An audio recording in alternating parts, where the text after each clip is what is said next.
Hi everybody, good day to you and welcome back.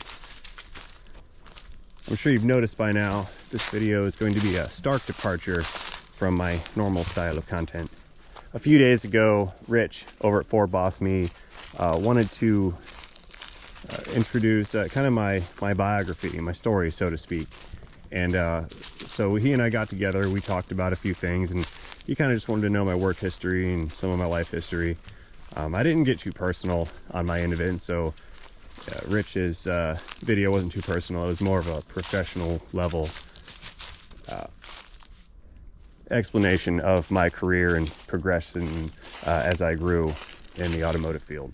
And so, because Rich was kind enough to tell you guys my story, we thought it best if I tell you guys his story. You know, when I first started YouTube, I noticed immediately Rich and his channel were very similar to mine. It seemed like we both had the same goals. We wanted to just communicate to everybody, anyone who was interested or wanted to know what it's like to work in automotive, and you know, the trials, tribulations, and some of the stuff we have to go through in the field.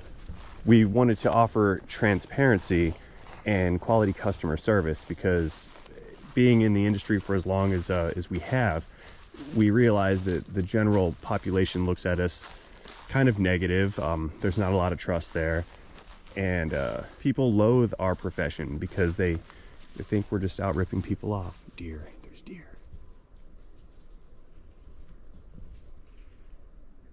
And being professionals in the industry, I think that both of us didn't like that, and that's sort of what drive us to make these videos for you guys. But anyway, I digress. I guess the point is I noticed very quickly when I first saw a couple of Rich's videos that he and I appeared to share the same mission statement, so to speak. And because of that, I've followed his channel closely, and I think he's done the same with mine for probably since I first got on YouTube, maybe nearly a year ago. So after learning Rich's story, I realized that he and I had more in common than what I had originally thought. Truth be told, I found Rich's biography very moving, and you know, at the same time, I found myself proud of him because I understood the struggle that this man has gone through and the persistence and the willpower that it must have taken to overcome a lot of the obstacles that he faced in his life, particularly as a child. And I say that because to a lesser degree, I experienced some of the very same things that Rich told me about. Some of those things they're personal and they're painful, and you know, many people go through things like this, and as we mature into adults, it weakens some of us, or it closes some of us off. It stunts our will, so to speak. And I know because it's had that effect on me as an adolescent. And then there are some that use these experiences for strength, and they go stronger, and they grow more powerful because of their experiences once they learn to cope and move on. One thing I remember saying to Rich after reading his bio is I realized why we fix things for a living. And it's to keep from breaking ourselves. That's what I said to him.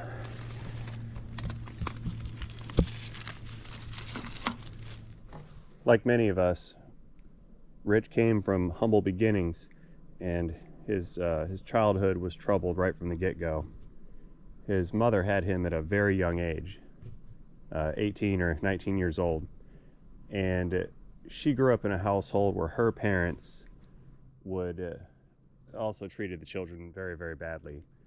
And once Rich was born, they felt perhaps they had a second chance at parenting or being there for somebody. Clearly they had issues with their daughter, Rich's mother, and they ended up taking her to court for custody.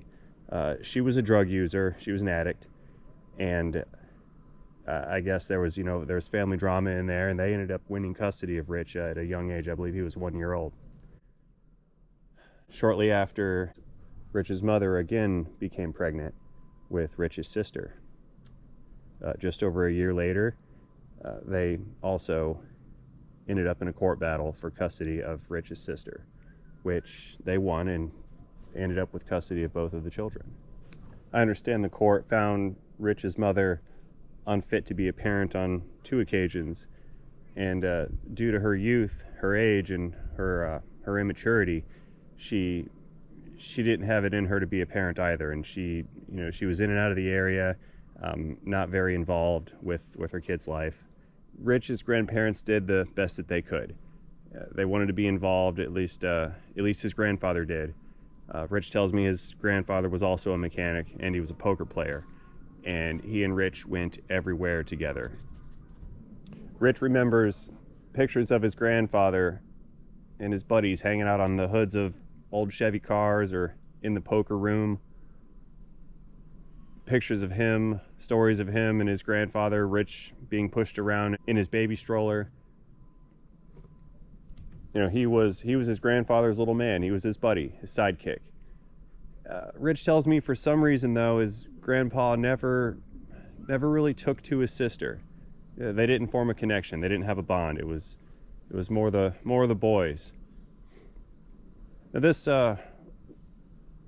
tragically didn't last long. Over the next 3 or 4 years, Rich's grandmother passed away. Soon after, his grandfather also passed away, and Rich ended up going to live with his uncle, who got custody of him, and his sister.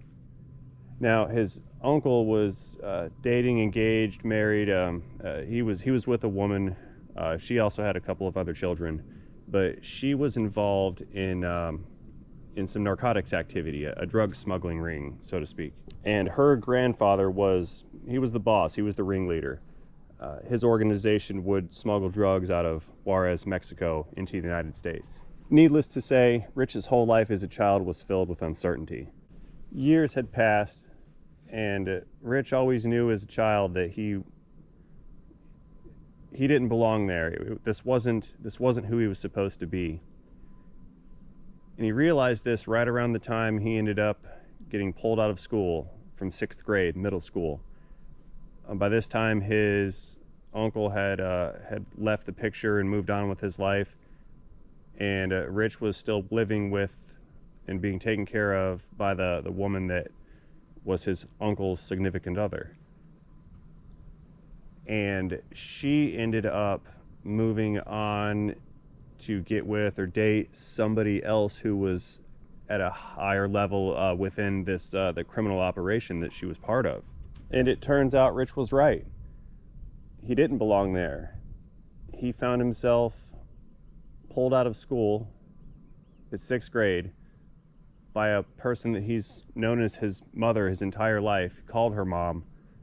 She had pulled him out of school, unenrolled him, told the school district that his father had taken custody of him and had moved him up to Wisconsin. And the whole time he's just at home with no direction, no one around, nothing to do except look over his siblings. He's in a tough spot, and he's got every disadvantage stacking against him every direction that he turns. He remembers having to go with his mother figure and her husband as they would perform their drug activity. He remembers going down Chicago suburb alleys out on pickups for wherever the drop took place. They'd be given a garage door opener, and they would travel down the rows of the neighborhoods, trying every garage door until they found the one that the opener would open. He would be there for the collection of large amounts of narcotic. These are early memories of a very troubled childhood. Along with the dangerous activities that he was exposed to, Rich was also abused in a physical way. But he was the only one in the house that was physically beaten. Maybe it was because he was the oldest, maybe it was because he was the only child that wasn't this mother's biological offspring, but for some reason when it happened, it was Rich that had to take it. At 5 years old, Rich's sister left the family and ended up getting adopted out to another family. And the beatings were severe. Rich has scars on his head, scars on his body. This man experienced a lot of trauma as a youth.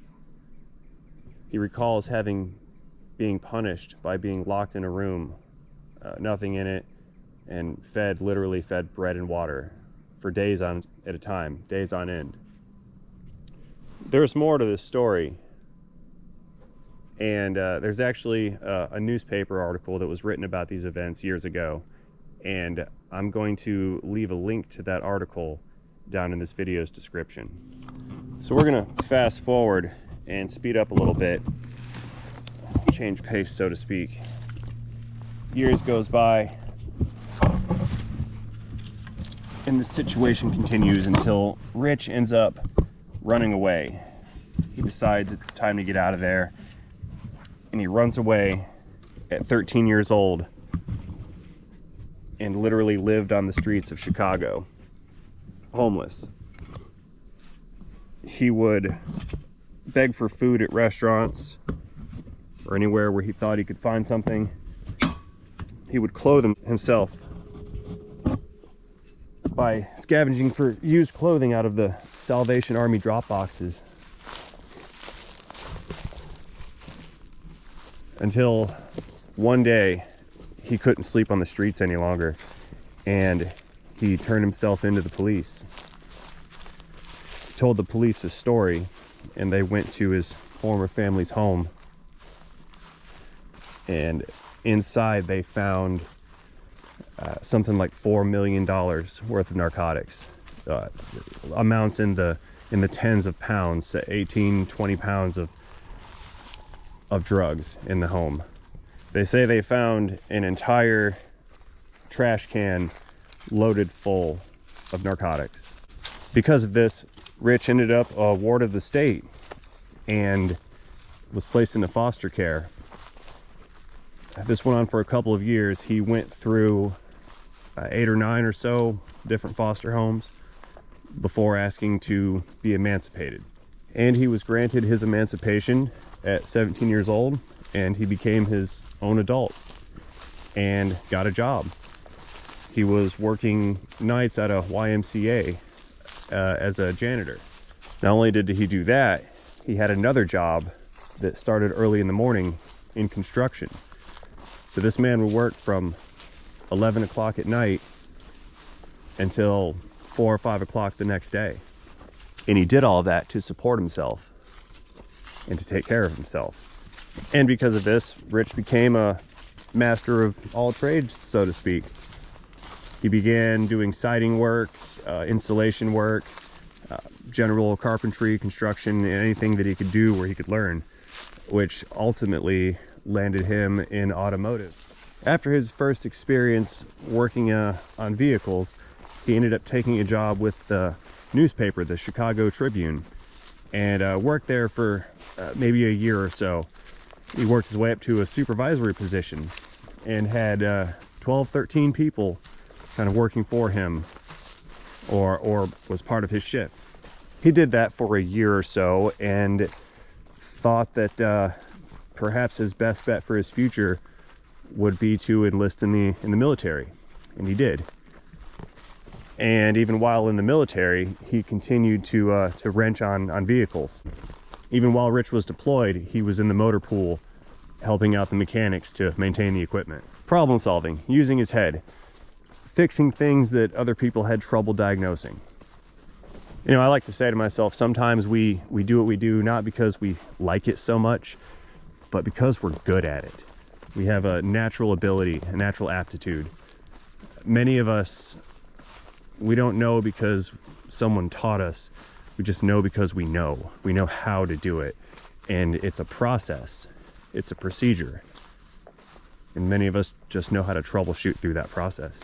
Unfortunately, Rich was injured while he was deployed, suffered some leg or knee damage, said he tore his ACL, ended up with a little bit of a head injury, and some of these injuries manifested into an infection. It turned into a deep bacterial infection, something that affected the GI tract, which caused him a whole different set of health problems.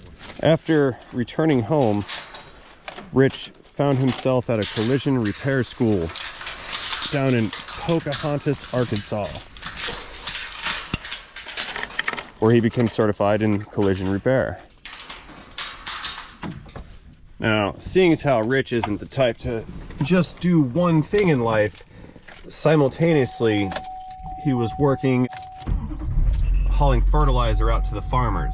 He says he drove, you know, the 80,000 pound trucks loaded full of fertilizer. Around this time, he was also working as a heavy-duty technician on the large semi-trucks. Throughout these experiences, he ended up leaving the newspaper and ultimately decided to enroll in Universal Technical Institute, UTI, where he started taking their automotive and diesel technician courses. As that progressed, he ended up taking a international specialty course, and also he participated in what they called I think it's called the Ford Fact program. Rich, I hope I got that right. Naturally, it took a few years to get through all this training, and simultaneously, Rich ended up working, seatbelt. Oh, hey guys, we get to have a click in this video. Rich ended up working as a store manager for an AutoZone. He was also working for like an independent or perhaps a small chain company as a fleet manager of, I think, like 30 something cars is what he said. And Rich ended up quitting those two jobs because he ended up working for International, doing heavy duty driveline repairs, transmissions, axles, I'm sure brakes and things like that, just heavy duty semi-truck equipment. As the years would go by, jobs changed. He ended up working for a school bus company as a diesel mechanic. School buses turned into excavators. He ended up getting recruited by Hertz as a heavy-duty diesel technician. Spent more time with them, and at some point moved down to Louisiana and worked at a Ford dealership as a master technician. Now, when you're taken on at a dealership, the training never stops. You are always learning and taking training modules, whether it be online or in live classrooms. Some dealerships will bring engineers and world-class technicians to the facility to teach a class on site. But when you're in a dealership, you never stop learning. The training and the manufacturer-specific instruction is non-stop. That's just part of your job duties. And years of time in a Ford dealership will yield hundreds of additional certifications. Most technicians at a dealership will complete at least 100 training modules within their first year.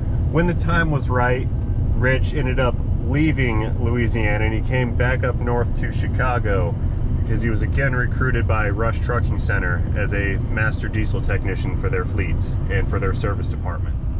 And years later, Rich found it necessary to once again rotate out of heavy-duty diesel and went back to working for a Ford dealership, which is the current employer that he works for now.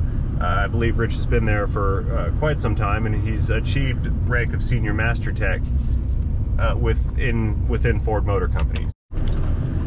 2 or 3 years can go by, and you can expect to acquire 200 to 300 certifications, and that can just occur, well, maybe that's a little bit too much, maybe we'll call it 150 to 200 certifications within a few years at a dealership.